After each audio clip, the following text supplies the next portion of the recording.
Welcome back to the Professor Penn podcast. David Penn here. Episode number 149, Axis of Evil. Axis of Evil. A lot of stuff going on. Got a lot of things to cover tonight. The groundwork for tonight's podcast is there's many street corners. We've been using this metaphor almost since the beginning of the podcast, and what we tend to do, I think it's a very human and natural thing to do, is we tend to become attached. I tend to become attached to my own point of view, have a hard time listening to other points of view, and that breaks down the kind of process of communication that can lead to a new understanding of issues and a new bonding between people or countries, peoples, that would lead to a different kind of human expression that might be more well-being orientated. We're a month out from this election, and the October surprises are piling up. The news that matters is can't even keep up with it. I mean, the news is generating bombshell headline after bombshell headline on a daily basis, which is pretty unusual. And in times like these, I well, we're living in World War III now, as we're going to go through uh, tonight's news that matters and the things we want to talk about. We're living in a world war, and that line of conflict we were talking about in the last episode, which extends from the Ukraine, it's almost a straight line, straight down to the southern border of Gaza at the Philadelphia corridor. That line of conflict, that is the battlefront between the axis, what we here in the West, what our media, what our mainstream media and our political class identifies for us as the axis of evil. Axis of evil, the title of tonight's podcast. The axis of evil is to the east. That's Russia and Iran, China, and uh,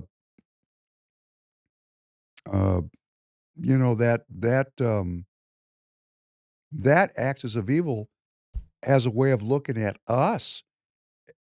Us Westerners, us Western globalists, because that's what we, the people, elect here in the United States as globalists.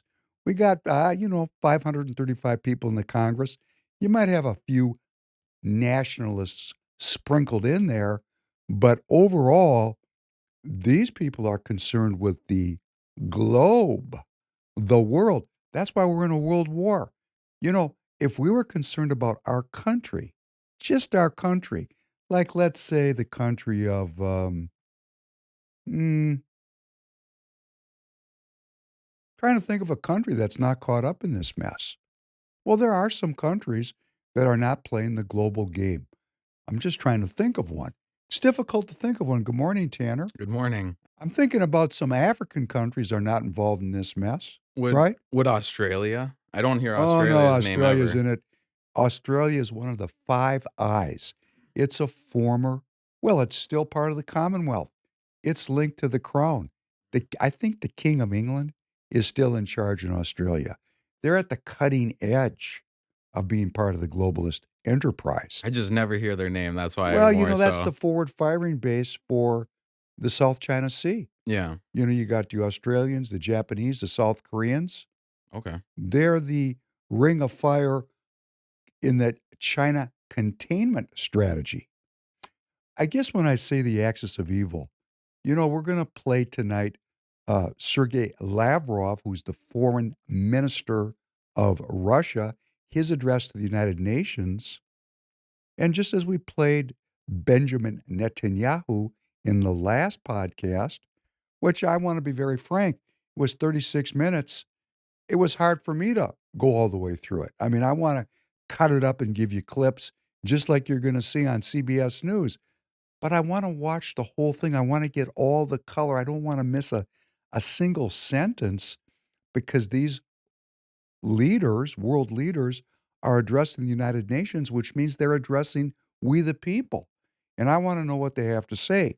So Sergei Lavrov is going to be played tonight on this podcast, and we're going to listen to what the axis of evil has to say about we the people. There's a failure to communicate here, going back to a movie that some of the listeners and viewers are familiar with.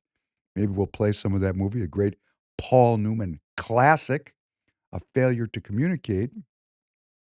There's a failure to communicate. In fact, there's a failure to even dialogue right now.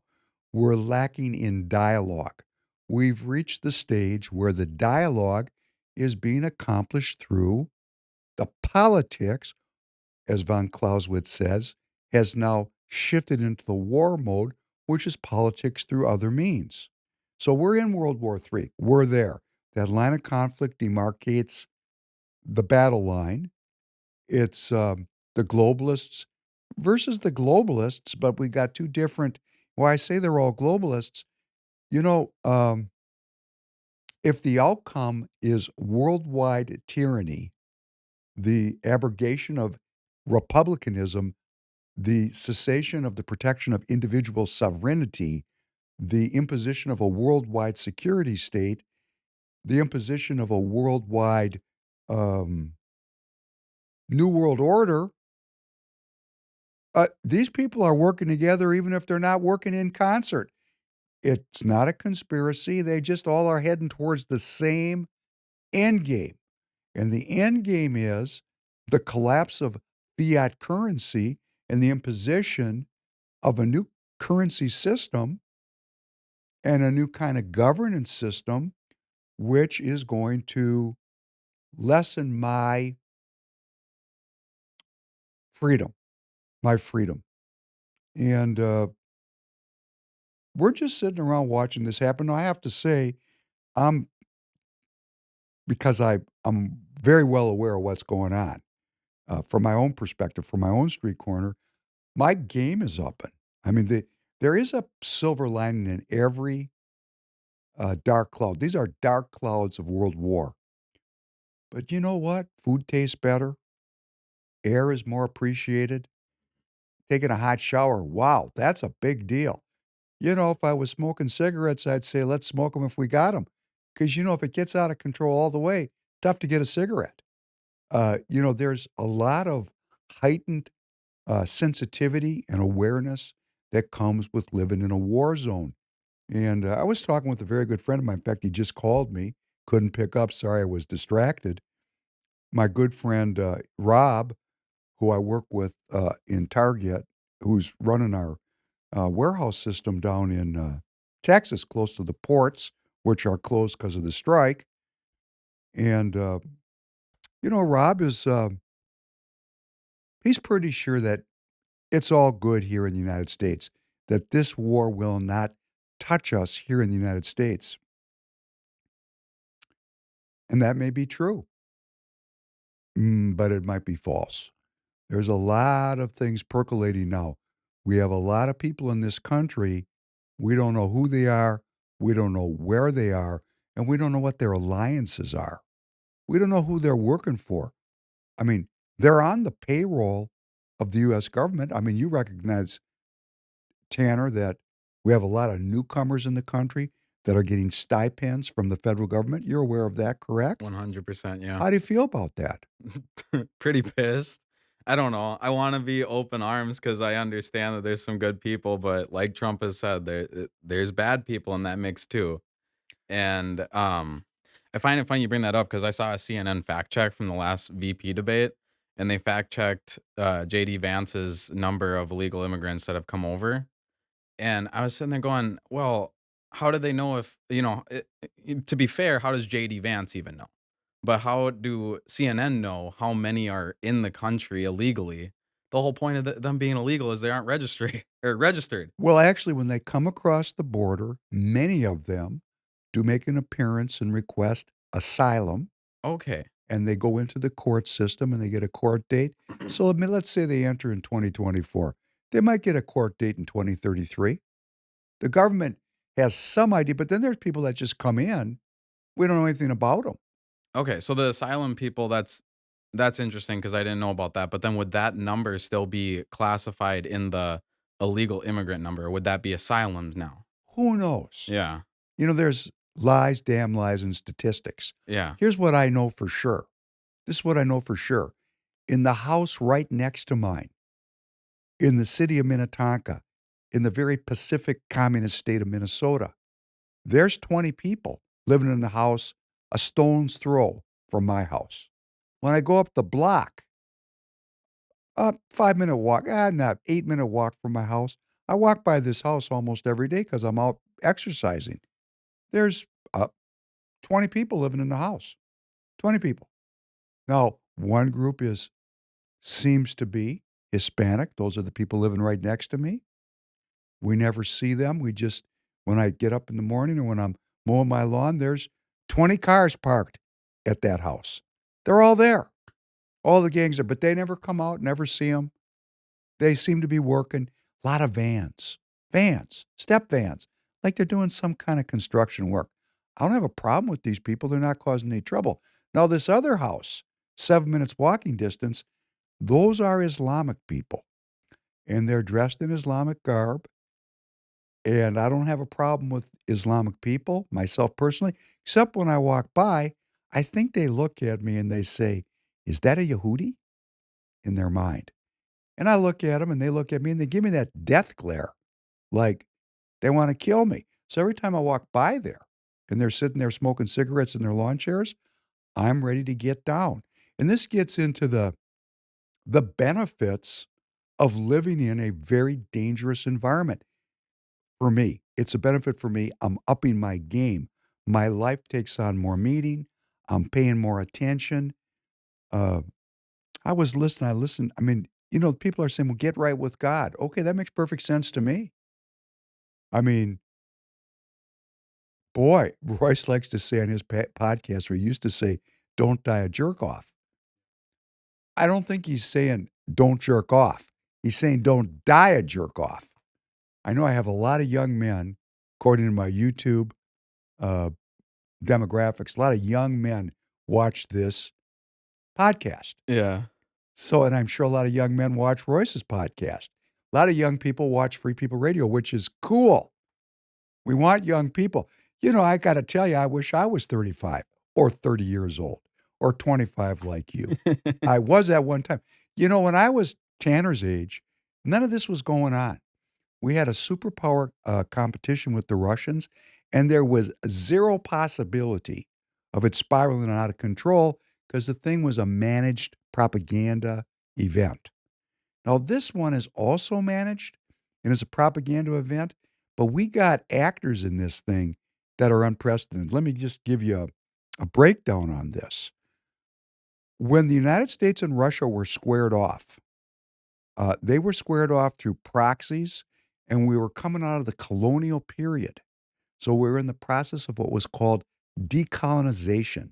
So the wars were that of decolonization. For example, the Vietnam War. Vietnam was a French colony.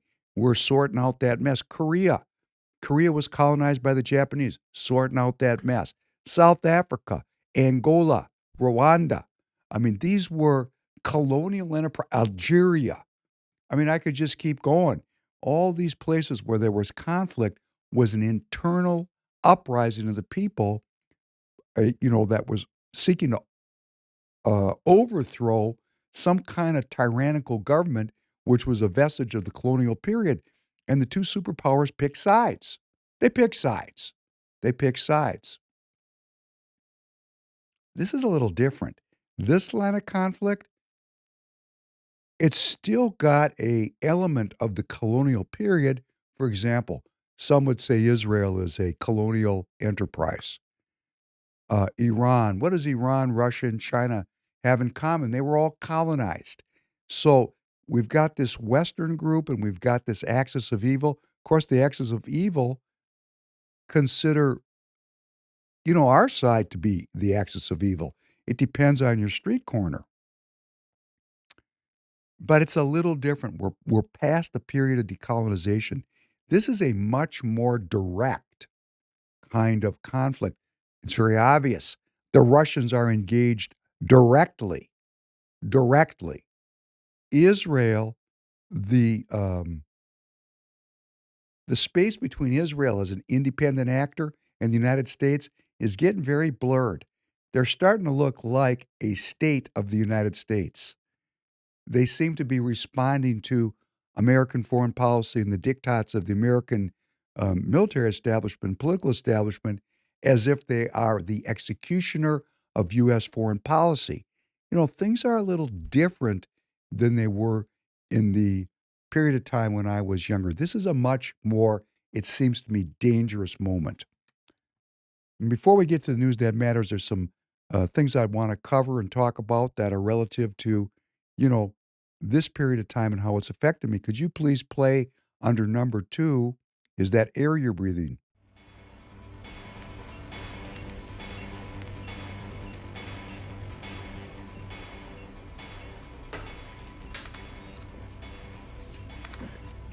How was he? 10 hours straight. He's a machine.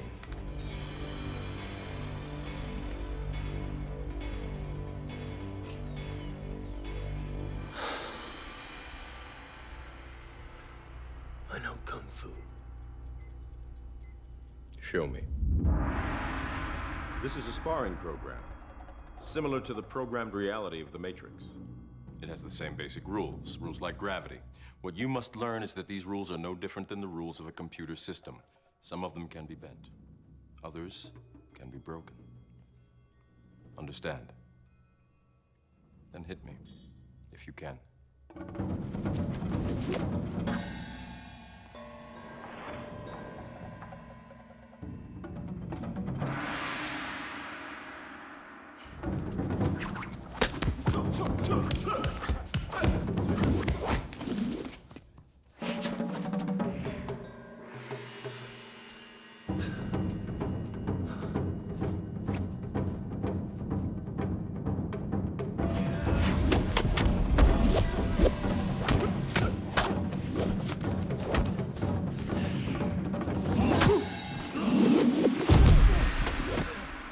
Good.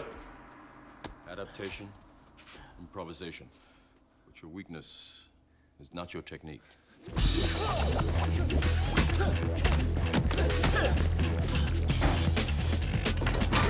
Morpheus is fighting Neo.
How did I beat you?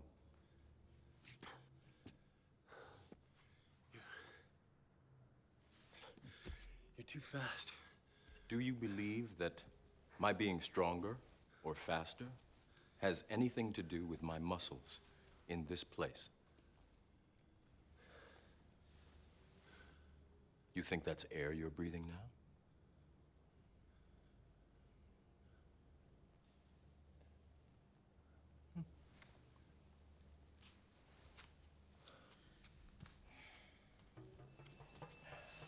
Again.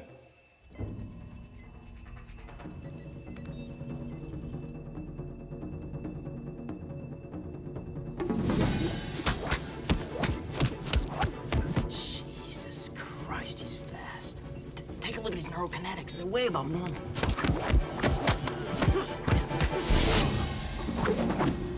What are you waiting for? faster than this. Don't think you are. Know you are.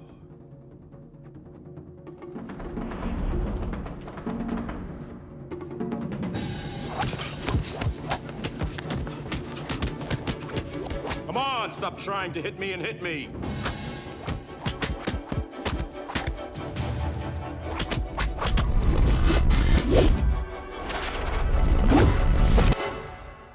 I don't believe it. Is that air you're breathing? Is that air you're breathing? I play that iconic scene from The Matrix uh, to bring up the importance of breath and the centrality of breathing to our well being, but to share an insight that's going to sound very esoteric, uh, something to think about, just to lay a marker out there. This was a scene in which Neo has learned that he's in a simulation, and he comes into it with certain predispositions, programming about how the world works, judgments, and Morpheus is unplugging him from those judgments. He's saying, "Hey, do you really think that there's muscles and air that are the predominant issue in this place?" He's trying to bring into question Neo's judgments about materiality. Well, uh, there's a lot of um, fodder here for contemplation because when I breathe, and I breathe in and I collapse my abdomen and I breathe in just below my belly button, centering the focus of the breath on what's called the dantian, there's a very physical process in this that science, that our doctors, they can check your oxygen levels. Have you ever been short of breath and you get your oxygen level checked at the hospital? I haven't been to the doctor in 7 years. God bless you. God bless you. But some people have these oxygen meters on their persons, particularly during the COVID period. People were worried about how much oxygen they were getting in their bloodstream. I mean, there's a very um, measurable, uh, quantifiable oxygenation number that reflects our breathing from that lens of description. And that's what we focus on. But there's a completely other world here that we enter into with breath. And that's the world of imaging. Imaging. So you're looking at that, and the fighting, it's okay, it's cool. I mean, it's not great. It's okay. Uh, add the music in and the script. Hey, it's a compelling scene. But if you stripped away the music and the script and it was just the martial arts, not very good. These guys are okay. They're not great. We're not looking at Bruce Lee here or Jet Li. They're actors, right? Of course, so was Bruce Lee and Jet Li, but they were way better at the martial art. But the concept is that air you're breathing in here, when I'm working out, when I work out, I have a spiritual dimension to my workout. And in that world, that spiritual world where I'm working out, I'm breathing in that world, but there's no air. I'm moving in that world, but that world is in the unseen. In the unseen. In other words, we have that world we know and we can measure, like measuring the oxygen in your blood. But that measurement actually is the next world where we're using a scientific technique to enter into something that we can't get on our own. Like, I know if I'm breathing, but I don't know what the level of my oxygenation is without a scientific tool. But then there's this other world, this tremendous world we know that's out there in the search for truth. And we don't know very much about that world. We just know it's out there. And that's where I'd like to go, where I'm working out. And why is that? Because there's something there that I'm seeking. So how do I get there? Well, I get there in a very methodical way. In the East, it's called Kung Fu. What does Kung Fu mean? Gong, gong, not Kung Fu, it's Gong Fu, Gong. It means daily exercises. This is the issue about faith that people miss. And I guess, maybe they don't miss it. There's things I just don't know how to comment on because I recognize that if people accept Jesus Christ as their Lord and Savior, they've entered the unseen world. But that's like the gateway. Then you got to really work on yourself in there. And I'm trying to live up to the fact that I'm in that world. And there is this unseen world. And it's important that we, as American citizens, as Republicans, know that that's what it's all about. That's the missing element, that there's a way to affect our well-being, to affect the people around us, to make our life more meaningful, to make our life more full. And there's no air in there. You're not breathing air in there, but you're breathing. You think that's air you're breathing? Well, to find that world, first you have to be competent in breath in this world, which means you have to have control of your breathing. And that is a fundamental cornerstone of fighting or of any kind of athletics. Just think of it. If you're doing athletics and you don't have any breath, you can't play the game. You can't play if you can't breathe. So gaining control of your breathing and it's a way to enter into your autonomic system because breathing happens automatically. Having awareness of your breathing and practicing your breathing gives you a way into your autonomic system, and you break the unconscious and you become conscious in that unconscious world. Now you're bringing consciousness into the unconscious. Wow. That'd be called raising a little hell, okay? We have this world. There's a lot of different energies out there. Inside of me, I have a lot of different energies.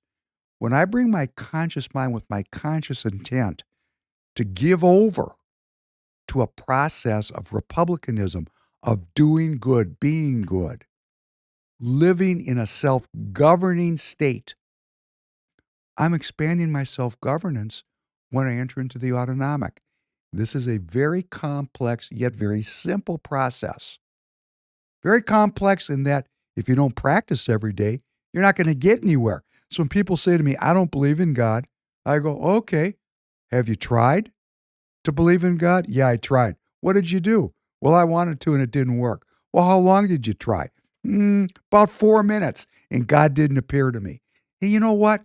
Maybe you want to get back in the saddle and practice every day for 2 or 3 hours a day for as long as it takes.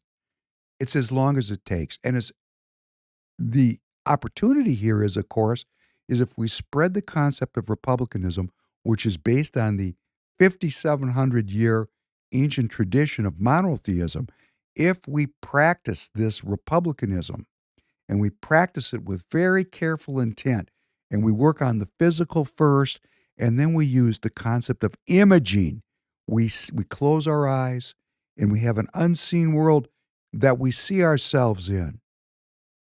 And in that world, is that air we're really breathing? Is that air you're breathing in there? Do your muscles really matter in that world? So this scene has a lot of dimensions to it. So it's a gateway drug, so to speak, into the other world. Does that make any sense? Did I explain that in a way that got through at all, Tanner? Yeah, I'm kind of following. Great. Because when we enter that other world, which is the unseen world, we start to develop extrasensory skills that are part of being human. They are the core essence of humanity that has been stripped away because of all of our materialism. I mean, if you can open your refrigerator and get anything you want anytime you want it, hey, you're going to get a little bit dull. But if you're going to eat requires you to go into the woods and harvest something, you're going to get a little sharp. And if you're really hungry, you're going to want to use that unseen skill to be at the right time, in the right place, and make the right move, lest I starve to death. Something to think about when there's a line of conflict that could spin out of control. Let's go back to a kinder, gentler era. Could you please play under number 3, the first clip there?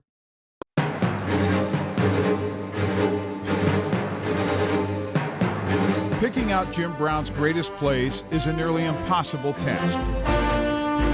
The running back rushed for over 12,000 yards and scored over 120 touchdowns in his 9 years. His incredible speed, balance, and power separated him from the rest. Here's a look at 5 of Brown's greatest plays. In 1958, a season that Jim Brown averaged an astounding 127 yards per game, he hit the hole in Pittsburgh for this 59-yard score, which helped the Browns defeat the Steelers 49-12.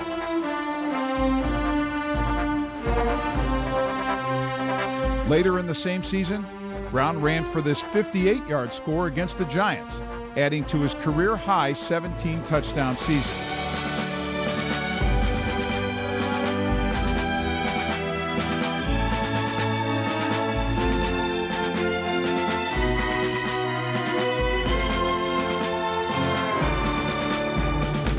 In 1963, Brown picked up his career-long 80-yard rush for a touchdown against the Redskins. In this year, Brown rushed for 1,863 yards, a career high.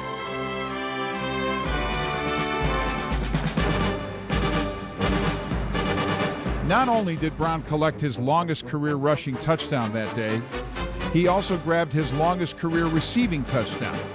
He caught this 83-yard pass from quarterback Frank Ryan to help beat the Washington Redskins 37-14.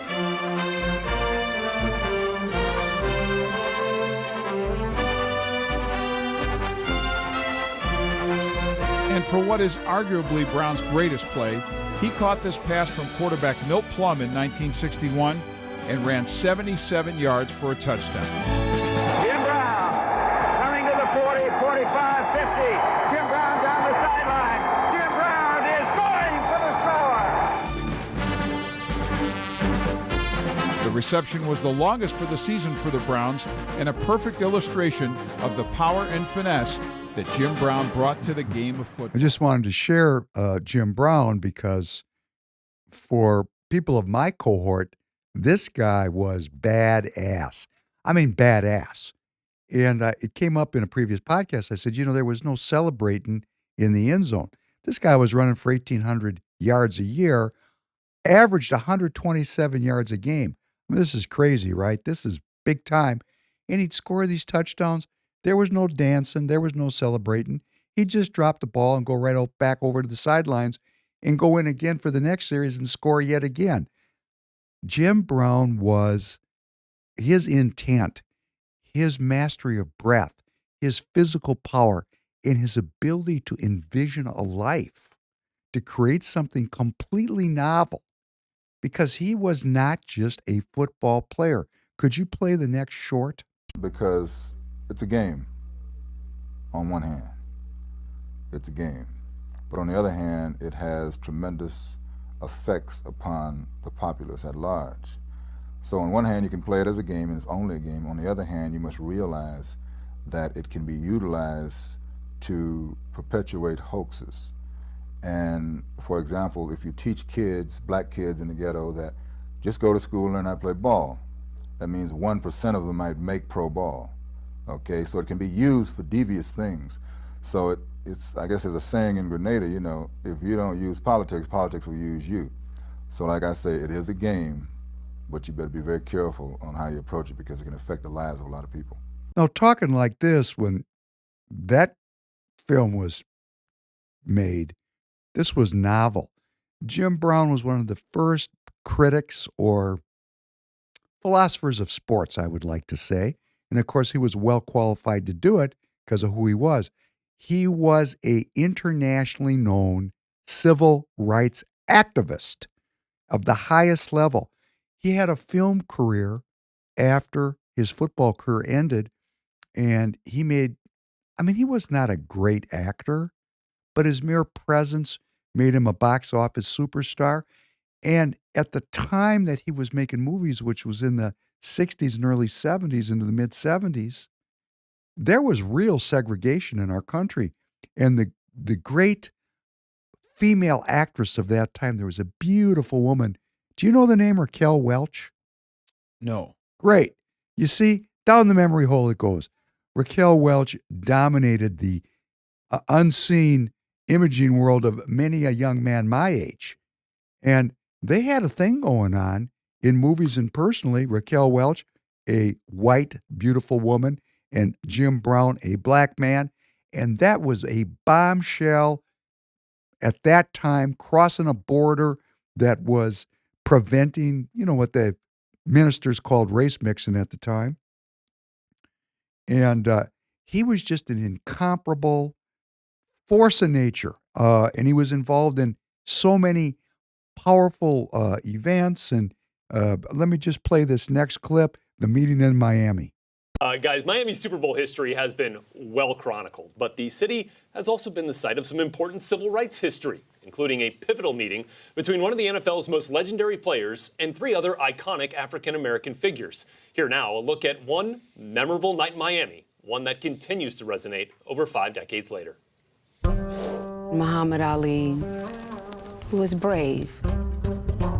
Sam Cooke was arguably the greatest singer this nation has seen. Malcolm X was one of the greatest freedom fighters in the 20th century. Jim Brown is fearless.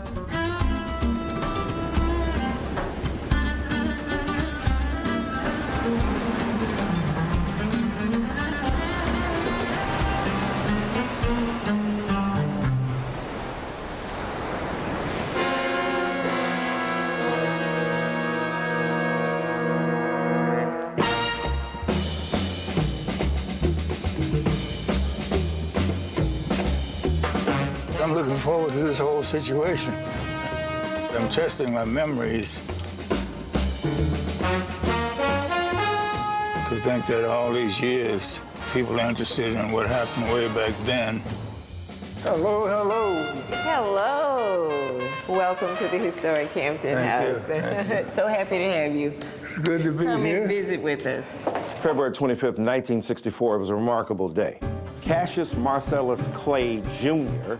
was stepping into the ring with Sonny Liston. At 22 years old, he became the heavyweight champion of the world. And that night, he repaired to his hotel, the Hampton House, with 3 other figures, Jim Brown, Sam Cooke, and Malcolm X. America racially in 1964 was embarrassing. Quality didn't count, fairness didn't count. All around me, black people were being discriminated against. That was the nature of the country at that particular time. It was that moment in my mind that they were able to have the opportunity to express their feelings without having to censor themselves in any way and be in a space that was safe. I don't exactly remember when I met Ali, but it was before '64. Always in a good mood. I remember the sound of his voice. Jim Brown, what's happening? When you talk about a Malcolm X, that's a historical figure. And, you know, Sam Cooke was unique talent, but he had a consciousness that he wanted to make this a better world. So he joined the forces, became an activist, and put his butt on the line.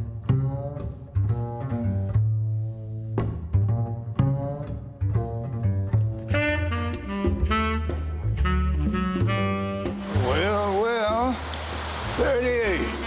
Wow, this is it. There he is. This does bring back memories. Being in this room sort of gets me into my warrior suit. The struggle was so intense, if you didn't watch out, you'd be contradicting yourself. You had to be very careful because There were white people that were very racist, but there were white people that risked their lives to bring about freedom, equality, and justice to us. Today we're going to look back and appreciate those who made this room significant. I'm so happy that I was one of them. Think about it. 4 black men, 2 of whom would be dead within a year, another one who would retire at the height of his career, another who would soon announce his conversion to a Muslim ideology. That date represents an extraordinary conversion of 4 black figures at the height of their professions, but who represented the interests of black America. I'm only here to make myself a better person and to help those who need help. And to underline this point, when I say be a better person, I'm not just talking about me. I'm looking at you too, 'cause why not? Well, there's a very Republican statement from the famous icon Jim Brown, who, started out in a very physical pursuit, very physical. I mean, you can't get any more physical than rushing for 1,800 yards. That's as physical as it comes, other than being in real combat. And a master of his breath, a master of his physical being, a striking figure who then somehow, through imaging, through the unseen world, created a new reality. A new reality came out of his unseen world that he manifested in his daily life. He became an internationally renowned civil rights and human rights icon. And this was unexpected. This was the first guy that did this, I think, actually, at this level. Here's a couple quotes from Jim Brown. Michael Jordan brings millions of dollars when he shows up in an arena. Since money is how we judge people, he's very valuable. But while that's happening, Rome is burning within the black community. Here's another one. Martin Luther King was a misguided leader. He worked to be recognized as the leader of black America when what black America needed wasn't a leader, it was education. Yet another. If you help disabled children, it's very appealing. If you help kids with cancer, those are the things you get credit for, and those things are beautiful. But when it comes to stopping violence or really putting the time into rebuilding schools, that's just a different kind of project. It takes more than just money to do that. He was involved and possibly a friend with Malcolm X. So for those of us who know a little bit about Malcolm X, this will sound familiar. A quote, "A liberal will cut off your leg so he can hand you a crutch." I love that one. A liberal will cut off your leg so he can hand you a crutch. In other words, create dependency. A liberal will create dependency on government. This is Jim Brown. And the final one-liner from Jim Brown today is, money is not God, and human dignity is very important. This man died about a year and a half ago at the age of 87 years old. Before he died, he made known his support and respect for President Trump. This was a big deal because, the black community is still harboring a deep tie to the Democrat Party. And when Jim Brown, who is an icon's icon within that black community in America, came out as a supporter of Donald Trump, this ruffled a lot of feathers, and it was a bombshell. And I don't think Jim Brown wanted to be used by left or right. I think what Jim Brown was doing is what he said. I'm here to become a better person myself, and that also means you. I don't know how I came to that conclusion. I know I never played in the NFL, but it shows me that I don't have to be a world famous figure in some kind of endeavor to develop the imaging and the intent in that world where there's no air, and then manifest that reality in this simulation that we're in called The Game of Life. I think it's a great model to look at Jim Brown and to understand what it is he's saying to us. And there is a little bit of a rub that uh, there's something I'm expiating here is within the community. There's a certain level of racism that I run into, and a certain level of, oh, you're playing all this civil rights stuff, you're playing all this music, by black people. You must be part of the controlled opposition. I've heard that, and I don't like it. Uh, Civil rights, human rights, human well-being is the core of republicanism. And I'm going through this segment to say Jim Brown, who was an icon of the left in his youth, at the end of his life, he had aligned himself with republicanism. Republicanism, a path of self-development, a path of community development, a path focused on citizen well-being. Now, part of citizen well-being is the patriot economy. And I want to thank you. We're getting a lot of additional and new action on Target because it's Target 2.0. I'm going to ask you to humor me because we have to expand our broadcast reach here at Free People Radio. So we have invested in Target, the 2.0 version of it, with 11 different brands, all at the right price. American-made tires, imported tires, expensive tires, economy tires, all good tires with the best customer service in the business because I deliver it. And when you buy the tires on Target and you are going through the e-commerce process, when you come to the end, you can order the tires to be delivered to an installer right in your backyard, 5 minutes from your house. You make an appointment time. The tires are there waiting for you. You drive to the installer. You go in, you show them a number. It's cashless. It takes no time. It's the easiest, the fastest, the most convenient, and the right priced way to get the tires that you need for your vehicles.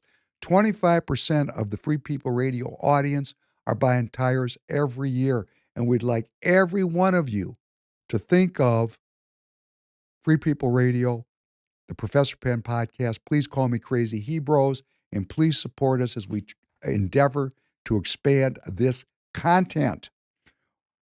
We're going to be talking about the axis of evil, but let's look at how the axis of evil views us. We're going through this series of presentations by leaders to the United Nations. Tanner, could you please play the clip under Russian Federation? The Foreign Minister, Sergei Lavrov, has addressed the United Nations in the general debate. The 79th session happened last week. It's about a 20-minute clip. Let's listen to the whole thing and let's look at it and listen to his street corner. I now give the floor to His Excellency Sergei Lavrov, Minister of Foreign Affairs of the Russian Federation.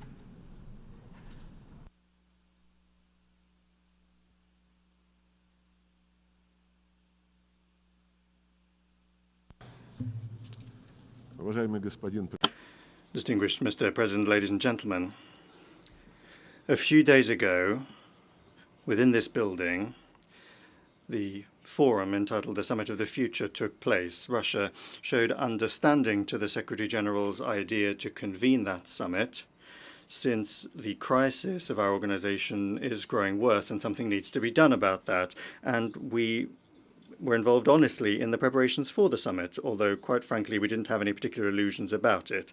In the contemporary history of the UN, there have been many ambitious events that concluded with loud declarations that were quickly forgotten about. For example, in 2000, the Millennium Summit declared the task of freeing peoples from the scourge of war. Just 2 years after that, the USA, at the head of the Coalition of the Willing, under the laughable pretext, without a mandate from the UN Security Council, invaded Iraq, a country which has still not been able to recover from the destructive consequences of that escapade. In 2005, the UN World Summit declared a commitment to establishing a just peace in accordance with the principles and purposes of the UN Charter. This sacred obligation certainly didn't stop the USA and their allies from getting the then leader of Georgia, Mikhail Saakashvili, in 2008 to unleash an armed aggression against the people of South Ossetia and Russian peacekeepers. And a further 3 years after that, NATO organized the military intervention in Libya, destroying its statehood and undermining the stability of neighboring countries. In 2015, the UN Summit on Sustainable Development adopted grandiose plans to combat poverty and inequality, but they turned out to be empty promises in light of the reluctance of the countries of the West to refrain from their neo-colonial practices of mining the wealth of the entire world for their benefit. Just look at the statistics of the promises that were kept in terms of financing the development of the countries of the Global South and the transfer of environmentally friendly technologies. Just like Kofi Annan and Ban Ki-moon in the past, the current Secretary General advanced his own initiative under the slogan of rebooting global cooperation. It's an excellent slogan. Who could be opposed to that? But what global cooperation can we really talk about at a time when the West has trampled all of these unshakable values of globalization that they've been telling us about for so many years from this rostrum, trying to convince us that they would ensure equal access for everyone to the goods of contemporary civilization? Where is the inviolability of property, the presumption of innocence, freedom of speech, access to information, fair competition on markets with understandable and unchanging rules? The Secretary General is talking about global cooperation at the same time as the countries of the West have unleashed a veritable sanctions war against a good half, if not the majority, of states in the world. And the dollar, which was advertised to us as the heritage and good of all of humanity, has been grossly transformed into a weapon. For more than 60 years, there has been a trade blockade of Cuba, the cancellation of which the overwhelming majority of members of the international community are calling for. In the pursuit of the ever more ephemeral aim of preserving their domination, Washington is blocking the normal work of the World Trade Organization on dispute settlement and reform of the Bretton Woods institutions, the structures of which for a long time now have not reflected the real balance of forces in the global economy and finances. The West also wants to transform the UN into a tool for advancing its mercantile plans. As was shown by the Summit of the Future, there are more and more attempts to erode the intergovernmental nature of the organization. Long necessary changes in the staffing of the Secretariat are being held back. Key posts in the Secretariat are now essentially occupied and handed down to representatives of the Western minority. If the Secretary General is calling for a reboot of global cooperation, then the Secretariat must advance unifying ideas and propose compromise options rather than coming up with excuses to introduce into the UN's work narratives that are beneficial to the West. Breathing new life into the UN, it's not too late to do that. But in order to do that, we can't have unrealistic summits and declarations. Rather, it must be done through rebuilding confidence and trust on the basis of the Charter principle of the sovereign equality of all member states. However, as long as confidence is being undermined, for the time being it is, and the actions of the West to create in circumvention of the UN narrow formats that are subordinate to it to resolve subsidiary fateful issues such as internet governance and artificial intelligence. But those problems affect the future of all of humanity, and they must be considered on a universal basis without discrimination or trying to achieve unilateral advantage.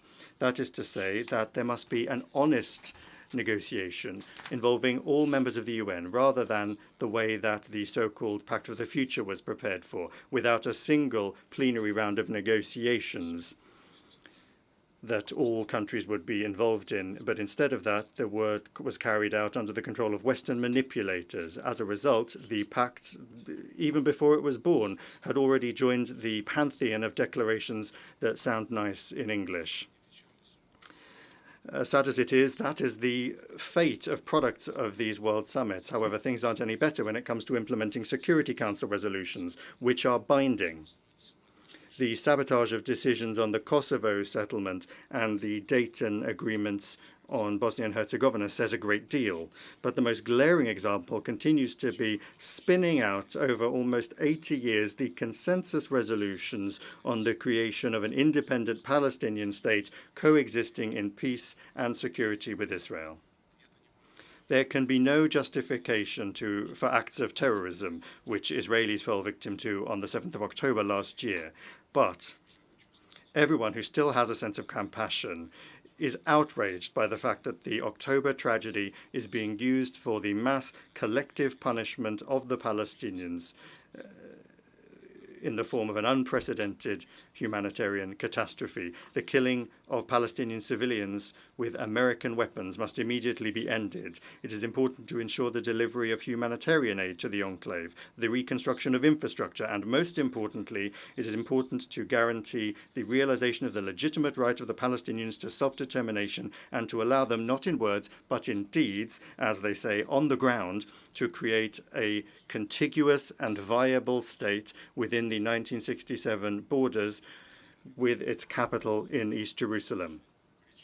Another glaring example of terrorist methods as a means of achieving political aims is the inhumane attack on Lebanon that transformed civilian technology into a lethal weapon. There must be an immediate investigation into this crime, but already we cannot remain silent in the face of the many publications in the media, including in Europe and here in the United States, that indicate to varying degrees the involvement and at the very least awareness of Washington when it comes to the preparation of that terrorist attack. And we understand that the Americans always deny everything, and they do everything they can to hush up any facts that come to light, as they did in response to the irrefutable evidence of their implication in the terrorist attack on the Nord Stream gas pipeline. Those gas pipelines, incidentally, were a marvelous symbol of that selfsame global cooperation that our Secretary General dreams of. But as a result of their destruction, the competitiveness of the European Union in the global economy has been undermined for long years to the benefit of the United States. It is on the West's conscience as well that the truth about those who organized many other heinous crimes has been put on a back burner, including the bloody provocation in the Kiev suburb of Bucha and the series of poisonings of citizens of Russia in Britain and Germany. The UN Secretariat cannot remain separate from efforts to establish the truth in situations that directly impact global security, and in doing so is obliged to strictly observe Article 100 of the UN Charter, to act impartially and to avoid the temptation to play into the hands of individual states, particularly those that are actively calling not for cooperation, but to divide the world into the flowering garden and the jungle, or to those sitting around the table of democracy and those that are on the menu. We mustn't forget also about the service record of those that demand that their rules be implemented by the rest of the world. The invasion of Afghanistan and the inglorious 20-year presence there of the infamous coalition was accompanied by the formation of Al-Qaeda. A direct result of the aggression against Iraq was the creation of ISIL. Unleashing the war in Syria gave rise to Jabhat al-Nusra, which is now Hayat Tahrir al-Sham, and the destruction of Libya opened the floodgates for the permeation of terrorism into the Sahara-Sahel region and for the flow of millions of illegal migrants to Europe. We call upon all of those that are thinking about the future of their peoples and countries to be very wary of any new escapades by those who invented these rules. We are particularly concerned by the now almost commonplace practice of political killings, as once again took place yesterday in Beirut.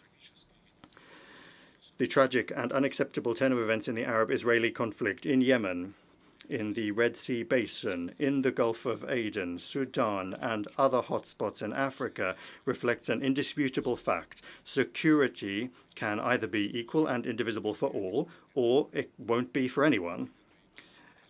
An understanding of what would seem to be a simple truth in the context of European security is something that Russia for years has been trying to impart to Washington, London, and Brussels, who are obsessed with their complexes of their own exceptionalism and impunity. Although they initially promised not to expand NATO, and in 1999 and in 2010 they signed in official documents of OSCE summits an obligation to not ensure their security at the expense of others. In fact, the North Atlantic Alliance for 3 decades has been carrying out the geopolitical and military expansion of NATO into Europe. It is trying to take root in the South Caucasus and Central Asia, creating direct threats to the security of our country. And now the same is happening in the Asia-Pacific region, where NATO infrastructure is creeping in and to contain or deter China and Russia. Narrow military political blocs are being created that undermine the inclusive security architecture under the ASEAN umbrella.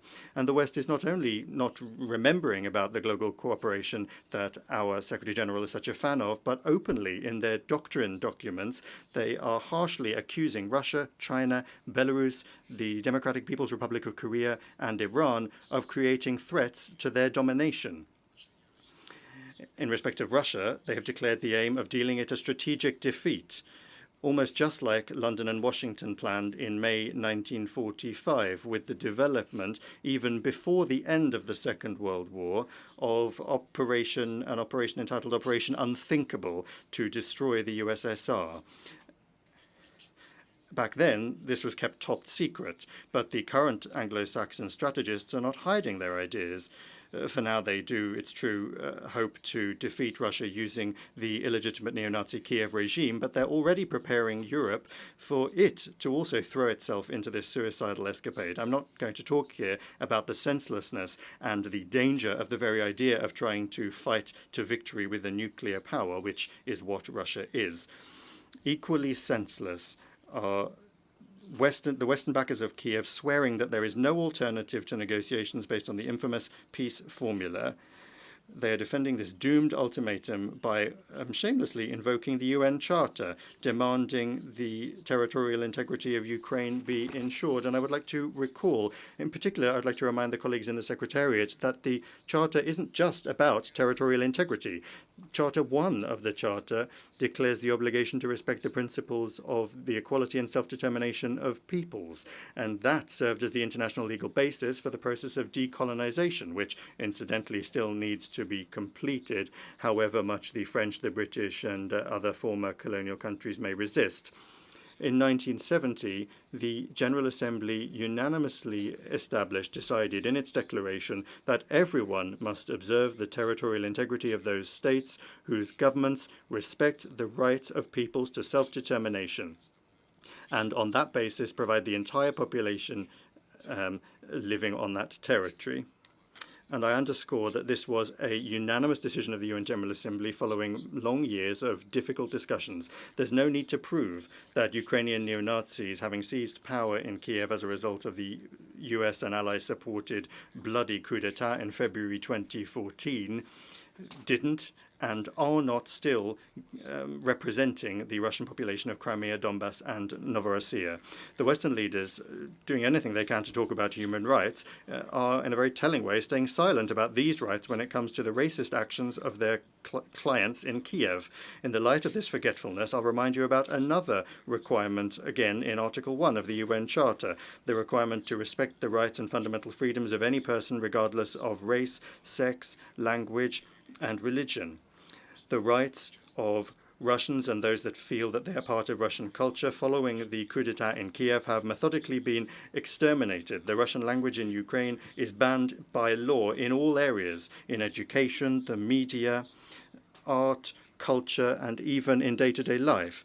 Recently, another law was adopted banning the canonical Ukrainian Orthodox Church. These are gross violations of the rights of Russians enshrined in the UN Charter, and they bring with them threats to the security of Russia and all of Europe, stemming from the Kiev regime and those that are dragging it into NATO. And all of these are the root causes of the current Ukrainian crisis. It is to address these that is the aim of the special military operation that Russia is carrying out to defend its security and the current, present and future of the people on their native lands. We value the sincere aim of a number of our partners to advance, out of the best interests, mediation initiatives. We value their constructive results focus, unlike the hopeless Zelensky peace formula. We call upon our friends in their further efforts to take into account in full the facts that I have mentioned about the real reasons of this situation, the real causes of this situation. Unless they are addressed, a just UN Charter-based peace will not be possible. A realistic settlement plan was outlined by President Putin on the 14th of June, when once again, convincingly, he demonstrated Russia's goodwill when it comes to achieving negotiated agreements, the prospects for which were thrown out by Kiev and its backers as a result of the coup d'etat in 2014. The disruption of the Minsk agreements in 2015 and the Istanbul agreements of 2022. The unprecedented level of arrogance and aggressiveness of Western politicians against Russia simply not only nullifies the Secretary General's idea of global cooperation, but it is increasingly also blocking the functioning of the entire system of global governance, including the Security Council. That's not something we chose, and we're not responsible for the consequences of this dangerous course. However, if the West doesn't stop, there will be serious costs that will be felt by everyone. It is clear to the global majority that confrontation and hegemony will not resolve any global problem. They will only artificially hold back the objective process of the formation of a multipolar world order that will be based on the equal rights of large and small nations, that will respect the values of human identity, the equality of men and women, and the rights of peoples to determine their own fate. And incidentally, all of these are also quotes from the UN Charter, just like the principle of non-interference in the internal affairs of sovereign states as well. A confirmation of which, to the shame of the members of our organization, was blocked by the US and their satellites at that very same summit of the future when the pact was adopted. Speaking on the 18th of September before the participants in the 4th Eurasian Women's Forum in St. Petersburg, President Putin underscored the need for a pooling of efforts in the name of sustainable development and general universal, equal, and indivisible security. Addressing the most complex problems facing all of humanity is something we can only do together, taking into account one another's interests. The West must realize this and refrain from its neo-colonial ideas. The Global South and the East are more loudly speaking about their rights and their fully fledged participation in decision-making processes on the whole range of the international agenda, which is becoming particularly relevant in a situation in which the West is steadily destroying the model of globalization that they themselves created. The role of interstate associations in Asia, Africa, and Latin America is growing stronger, including the Shanghai Cooperation Organization, the African Union, the Community of Latin American and Caribbean Countries, the League of Arab States, the Eurasian Economic Union, the Association of Southeast Asian Nations, and others. The contacts between those regional integration structures are being established among themselves and also with the global association, the BRICS, which is creating opportunities for harmonizing approaches and agreeing on mechanisms for mutually beneficial cooperation and development that are not under the control of any negative external influence or diktats. All of these objective processes need to be taken into account in the work of the G20 as well, where the G7 is no longer able to pick the tune. We need to take a new look at ways of ensuring security in various regions, learning lessons from the sad experience of the functioning of the NATO-centric models, or the models, the so-called model of Euro-Atlantic security that the West has used to serve their own expansionist ideas. Russia advanced the initiative of forming an inclusive architecture of equal and indivisible security in Eurasia, which, and I wish to underscore this, is open for all states and organizations on our shared continent. We stand ready to work together to find mutually acceptable solutions, the use of interlinkages, and the natural competitive advantages of a single Eurasian space. This will be the subject of an international conference in Minsk that begins on the 31st of October this year. We are not stepping away from dialogue with the West. In July, upon the proposal of Russia, there was an open debate in the Security Council on the subject of building a more just, more sustainable world order. We believe it is important to begin the discussion that has begun in the UN as well as in other platforms with a fairer world order undoubtedly requires the expansion of the representation of the Global South in the UN Security Council. We support our position in favor of the candidacies of Brazil and India, while at the same time taking a positive decision on the well-known initiatives of the African Union. However, of course, we cannot even talk about any additional seats for Western countries who are already excessively overrepresented within the Security Council. Distinguished ladies and gentlemen, May next year we will mark the 80th anniversary of the victory in the Second World War, during which the genocidal policy of the Third Reich killed tens of millions of people, including 27 million citizens of all of the peoples of the Soviet Union. These crimes do not have a statute of limitations, nor is any moral justification for those who are trying to whitewash Nazi executioners, collaborators, and their current adherents, be it in Ukraine, the Baltics, Canada, or in any other countries. Today, the world is facing extremely serious challenges that require a joining of forces rather than confrontation and a thirst for global domination. Russia will always stand on the side of collective work, on the side of truth and law, peace and cooperation, in the interests of giving rebirth to those ideals that were enshrined by the Founding Fathers. That is the aim of the Group of Friends in Defense of the UN Charter that was created upon the initiative of Venezuela. Its purposes and principles remain fully relevant. The most important thing is to make sure that absolutely everyone is guided by those principles, not selectively choosing from a menu, but rather in their entirety and as they are interlinked, including the principle of the sovereign equality of states. Then, working in favor of forming an honest balance of legitimate national interests, the legitimate national interests of all countries, we will be able to give life to the purpose of the UN that is enshrined in the Charter, to be a center for harmonizing the actions of nations. Thank you. Okay, well, that's a commentary from another street corner, I'd have to say. And it's informative, and I've listened to it several times, and I urge you to go back and listen to that 20 minutes again, because it's so full of commentary on we the people. It's another opinion. Now, I'm not here to take a side. I'm here to be informed. I'm not here to make your mind up for you. I'm listening to what our antagonist, Lavrov, is saying to me. He's talking right to me. He's talking about all kinds of things we've talked about, that the United Nations is based on the Atlantic Charter, the self-determination of peoples. He talks about a coup in the Ukraine in 2014. He talks about the destruction of the pipeline, which he says there's evidence that the United States did it, that the United States and its Anglo-Saxon partners is undoing the structures of globalization that they themselves created. He's bringing up quite a big contradiction in this. He's saying that this is about world domination, not about interoperable cooperation. And he's saying that the Russian Federation stands ready to continue to negotiate and to be open to dialogue with the West. Okay. Next week, we're going to listen to what the Chinese have to say.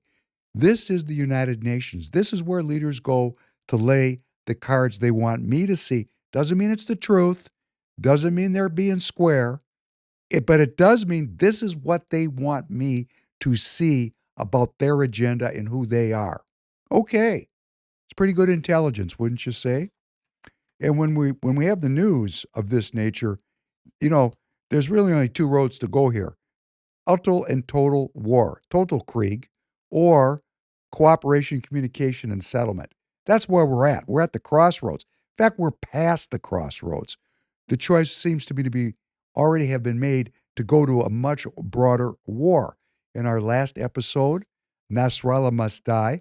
Hassan Nasrallah, the leader of Hezbollah, if we remember, had been assassinated with bunker buster bombs supplied by the United States to Israel, and they blew his ass away.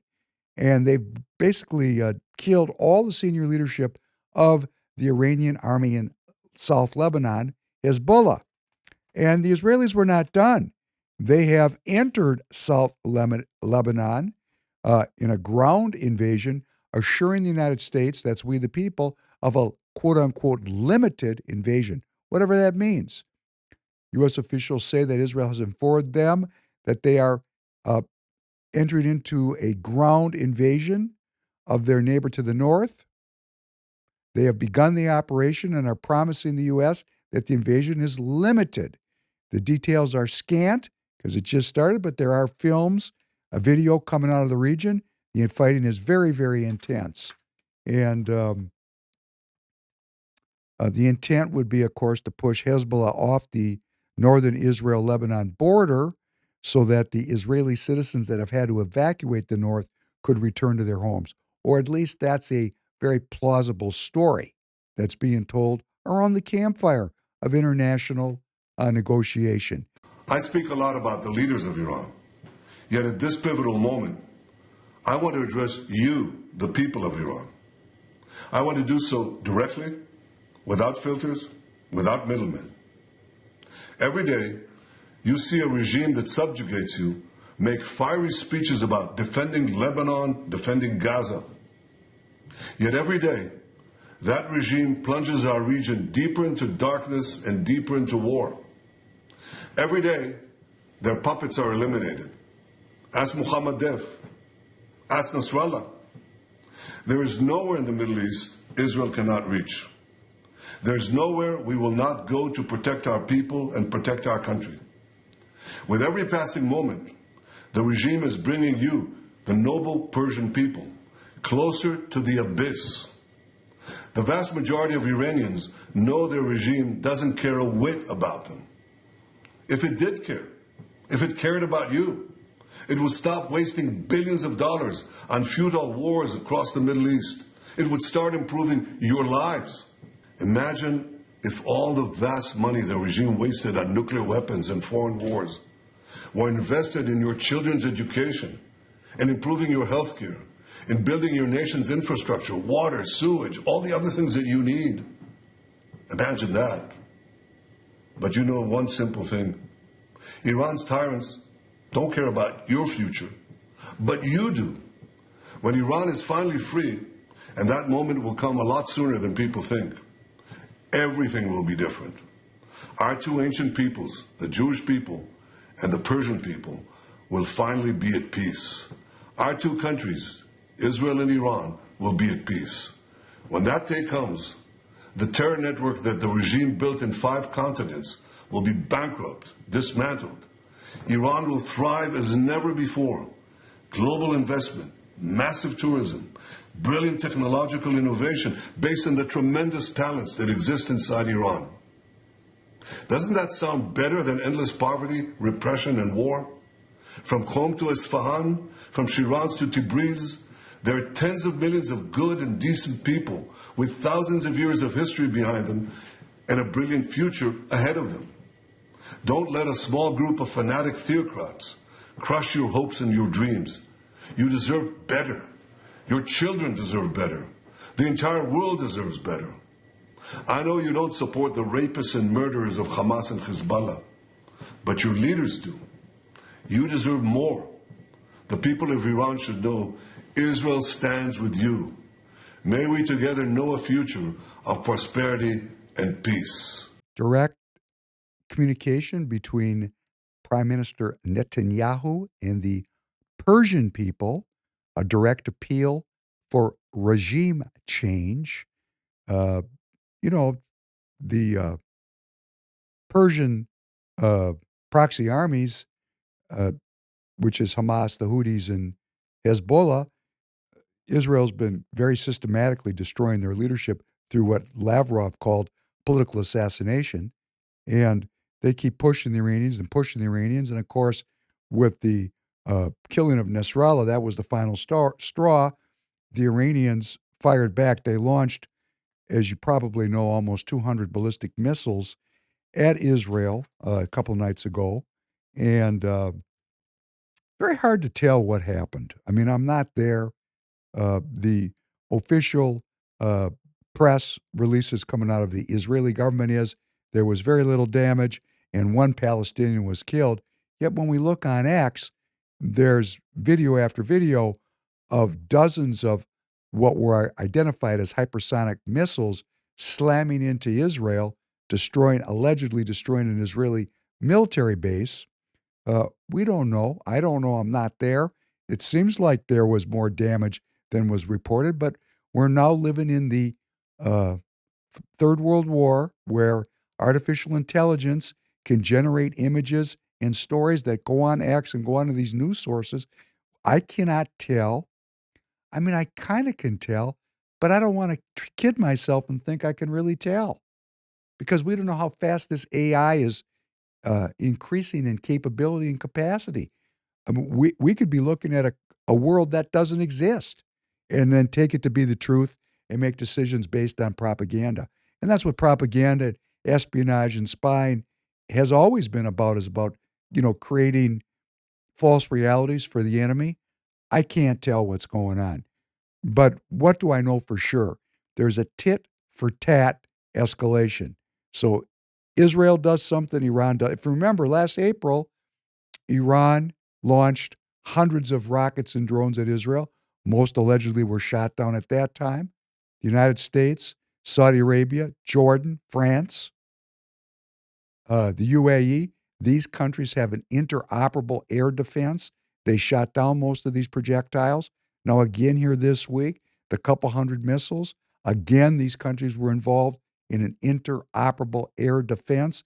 That means some of these Muslim countries are part of the globalist enterprise. On the Atlantic conflict, they're on the East, but they're playing with the West. Hey, maybe they're playing both sides of the football. I don't know. This is what happens in the fog of war. It's very difficult to know what people are up to. The Israelis now, having been attacked, have come out and they've said, hey, we're coming back at you again. And there are 3 potential strategies that have been released as possible responses. Number one, that Israel uses its Air Force to attack and destroy Iran's radar capabilities, which would then open the country to any kind of attack that Israel wanted to inflict upon it. Number 2, that Israel attacks Iran's oil facilities and cripples its economic enterprise. And number 3, that Israel decapitates the leadership and takes out the nuclear program of Iran. The Iranians have been nice enough to say that if you attack our oil infrastructure, we're going to lay waste to the entire Middle East oil structure. The Saudis, the UAE, they're going to bomb it all. In other words, it's going to be $400 for a barrel of oil, which is going to be a little bit tough on inflation. So they're threatening economic devastation. In other words, if you devastate us, if we're going down, we're taking everybody with us. Oh, that's nice. And they'll do it. And the Biden administration is getting concerned. We're right before an election, which very interestingly, the Israeli government said that its response would be tempered by an awareness of the United States election season. Huh? What? So Israel's response will be attenuated to take into account the upcoming presidential election. That makes me say, that's one of those things that make me say, interesting. Because really, Israel seems to be functioning completely in harmony with the United States government of President Biden and Vice President Harris. They seem to be an extension of U.S. foreign policy. So the Israelis were getting ready to put the hammer down. President Biden came out yesterday and said, nah, take it easy. We really don't want you to respond. We want to increase the sanctions on Iran. Why would that be? Because if all of a sudden your gasoline is $8 a gallon, it's probably not great for Vice President Harris's elective prospects. We're into the period of the October surprises. Will Israel work in harmony with the Biden-Harris administration, or is it going to freelance and drag the United States into a wider war in the Middle East?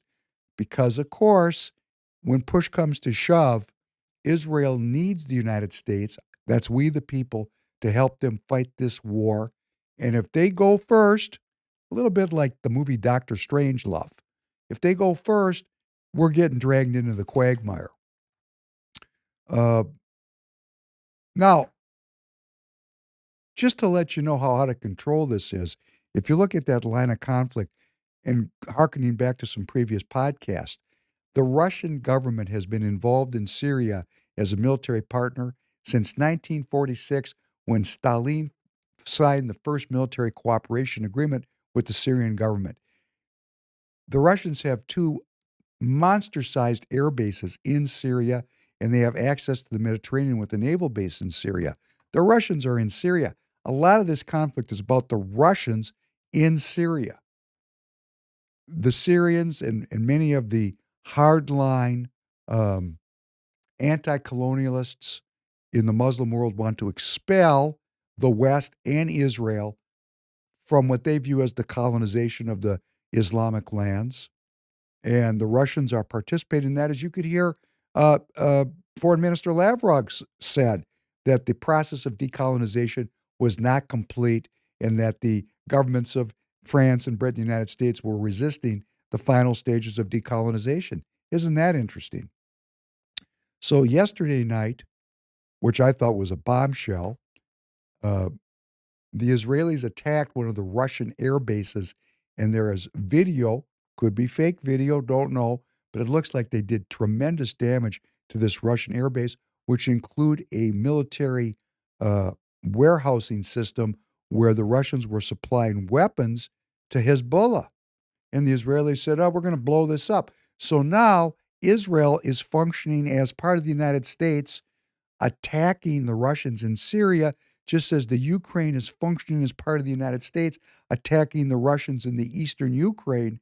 There's this kind of pretext of, the Ukrainians are their own sovereign state and the Israelis are their own sovereign state.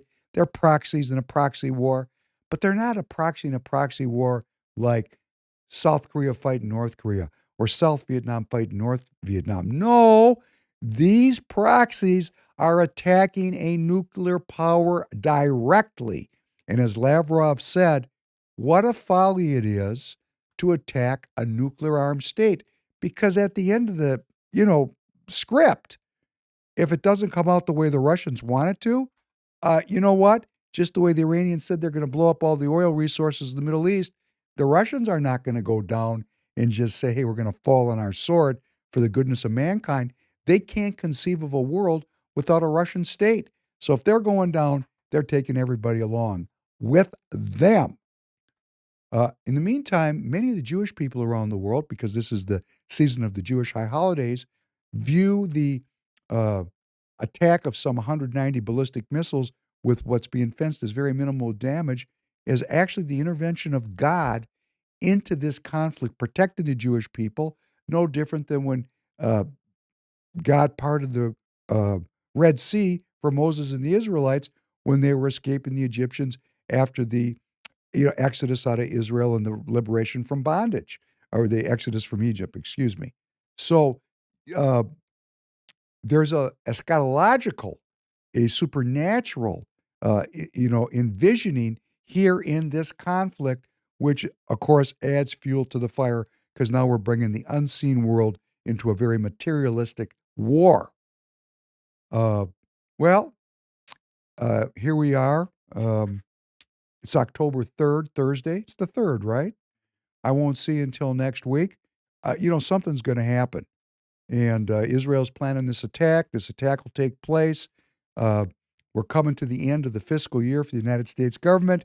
So President Biden has announced disbursement of $8 billion of military aid for the Ukrainians and another $9 billion for the Israelis because, if he doesn't use this presidential drawdown authority, the money goes away. So, hey, it's $16 billion. Why let that go to waste, right? So these are all things that are functioning, that are part of the October surprise in the lead up to this very important election. Got a lot of news that I can't get to. I'm going to come back to it.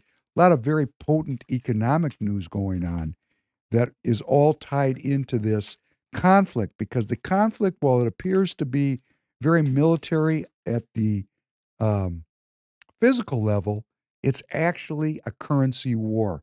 And we're going to talk about that next week. Now, I want to finish up talking about this port crisis. We're going to run over a little bit, about 15 minutes. So thank you for staying with me if you can. The ports are closed. The ILU, the Longshoremen Union on the East Coast and Gulf Coast ports, led by the now very famous Harold Daggett, they have gone on strike. And we need to clarify and talk about what they're striking for, because it's being fenced as they're looking for 77% wage increase, which is a giant, everybody we laughed about it. Everybody'd like to get a 77% wage increase. I know I would. Now, it's really not about that. It's really about automation. If you go to Shanghai or you go to Los Angeles, like in Los Angeles, the Maersk terminal in Los Angeles is completely automated. There's no people there. It's robots and AI intelligence moving billions of dollars of goods through that port with no union workers. The union workers at the Maersk terminal in Los Angeles have been laid off.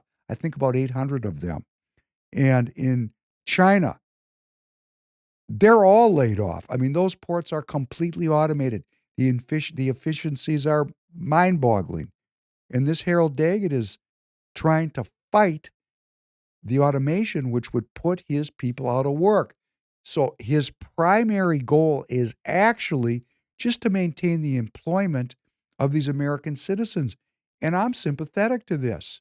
In my business, we could go bankrupt if this strike is protected, because without product to sell, the overhead doesn't go away. We need the product, which now is going to become very difficult to get the longer this strike lasts.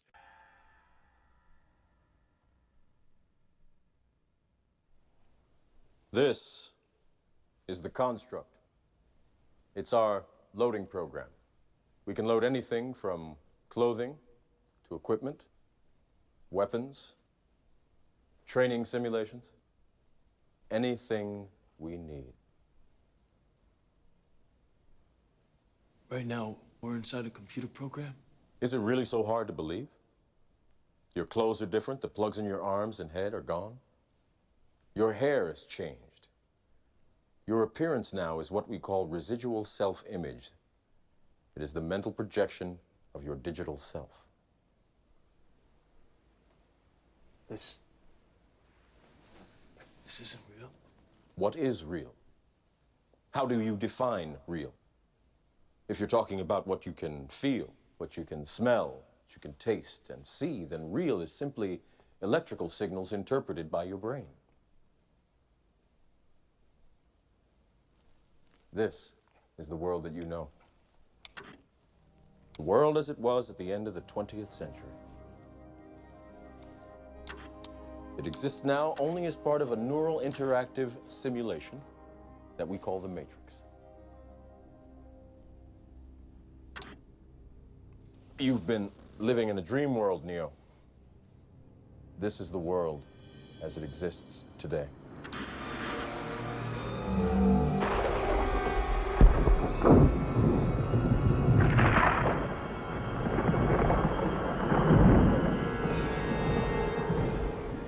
Welcome to the desert of the real. We have only bits and pieces of information, but what we know for certain is that at some point in the early 21st century, all of mankind was united in celebration. We marveled at our own magnificence as we gave birth to AI. AI? You mean artificial intelligence? A singular consciousness that spawned an entire race of machines. We don't know who struck first, us or them, but we know that it was us that scorched the sky. At the time, they were dependent on solar power, and it was believed that they would be unable to survive without an energy source as abundant as the sun. Throughout human history, we have been dependent on machines to survive. Fate, it seems, is not without a sense of irony. The human body generates more bioelectricity than a 120-volt battery and over 25,000 BTUs of body heat.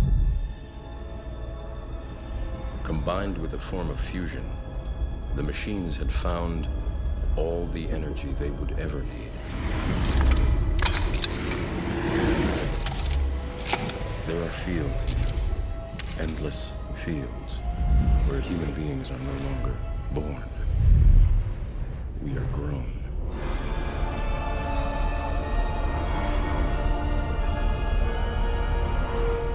For the longest time, I wouldn't believe it. And then I saw the fields with my own eyes. Watched them liquefy the dead so they could be fed intravenously to the living. And standing there, facing the pure, horrifying precision, I came to realize the obviousness of the truth. What is the Matrix? Control. The Matrix is a computer-generated dream world, built to keep us under control in order to change a human being into this. No. I don't believe it. It's not possible. I didn't say it would be easy, Neo. I just said it would be the truth. Stop. Let me out. Let me out! I want out! Easy, Neo. Easy. Get this thing. Don't touch me. Get away from me. Stay away from me. I don't believe it. I don't believe it. I don't believe it. It's gonna pop. Breathe, Neo. Just breathe.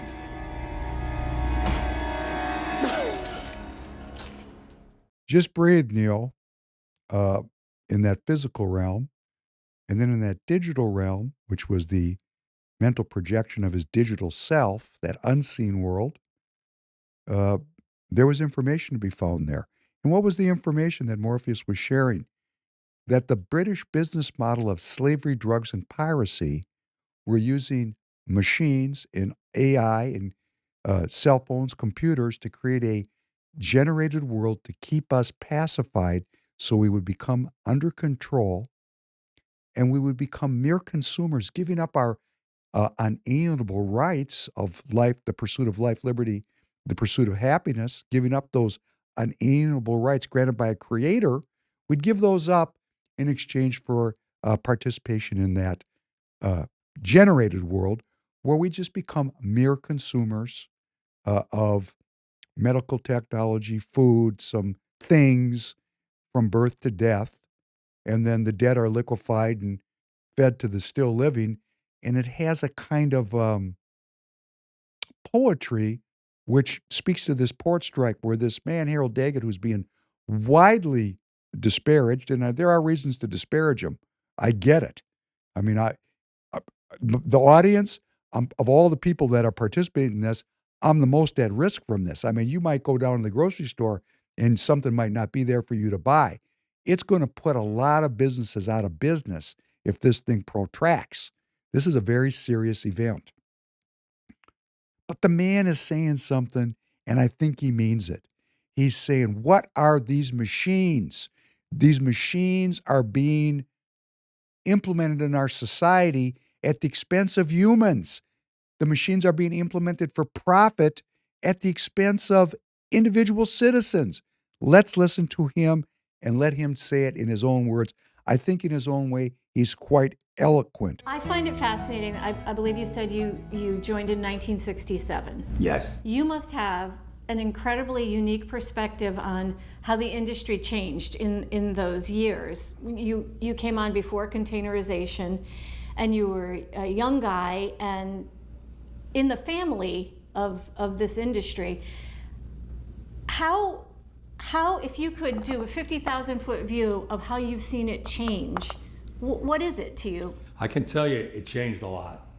I can tell you back in the 60s, the first company that started in containerization was Sealand. Two guys, two truck drivers, Malcolm McLean, Cecil Yeagers, got together and said, you know, we're taking cargo up and down the East Coast. Why don't we get a ship, put the cargo on a ship, and go up and down the East Coast? They weren't even thinking about over Europe, none of that. They wanted to try to catch a trucking company to put it on a ship and bring it up here, put it on a ship and bring it down there. So they went and got an old tanker ship, and they got engineers, and they sponsored the money, and they got people to chip in, and they came up and they built a crane on the ship, and they got a container, and they put the cargo in, and maybe the first ship came up with 50 boxes. Nah, not even 50, 20 boxes. It worked. They came in to the port, the crane on the ship unloaded them, and they loaded them on, and they went down. Well, it caught on, and from there, everywhere you go in the world, you'll see those cranes. They look like monsters. No matter where you go, what port, overseas, Europe, Rotterdam, Amsterdam, anywhere, Spain, those cranes are there. It all started with Sealand. The company before Sealand is called Penn, but Sealand bought that, and then they became Sealand. Okay, I show up in 1967. I explained to you before, the maintenance local was down. We built it all up, you heard me. Where the changes started, we always went for a 3-year contract. When my father, when I was a young kid, we went on strike for 25 cents. 25 cents. We went on strike in 1977 for 3 months for 80 cents. Fast forward, back then the companies were lucky they made millions of dollars, to 10 million, 5 million. Today, they make billions and billions of dollars. They make, MSC is the richest shipping company in the world, made 3 times the money than Amazon. A lot of money, right? Billions. Well, one of the companies, and I won't mention his name, he took himself for Christmas bonus, $4 billion. He took it out for him and his family, $4 billion. A French company, I won't mention their name, they gave all their employees 50 months salary as a Christmas gift. Now, look at that money. They have so much money, they don't even know what to do with it. They know they're building up terminals. They want to go automation. They want more money now. Get rid of these men. We don't need them no more. It's a big change going on. I've been fighting automation for years. They destroyed LA. They put a fully automated terminal out there at Maersk Line. 800 longshoremen lost their jobs. If it was up to them, they would like to see everybody lose their jobs. Let me tell you, it's not just in the longshore. They got ships in Europe that they're building. They got one now, runs on a battery, container ship. No crew. Somebody in an office building runs it. Goes out, goes in. They don't want anybody. They don't want to pay anybody. It's not only this union, it's in every union in every aspect. If they keep putting machinery to take our jobs, who's going to pay the income tax? Machines are not.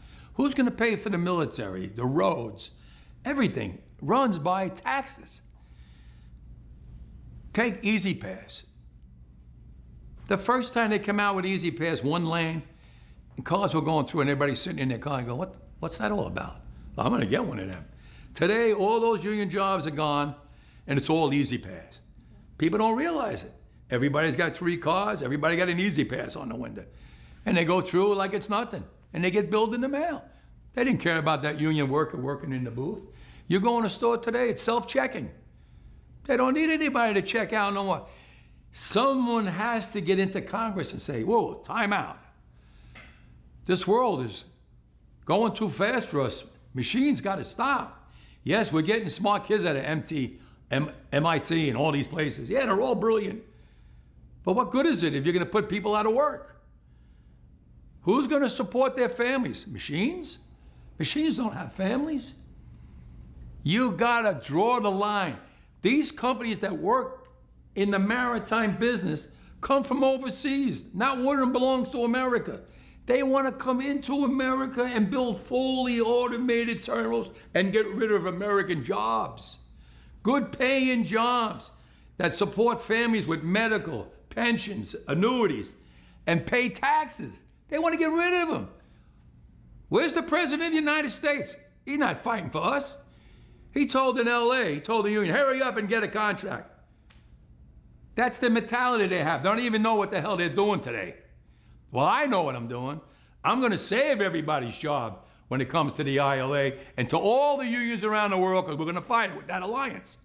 I'll shut them down throughout the world to prove that we can beat them. So, yes, your answer is we came a long way.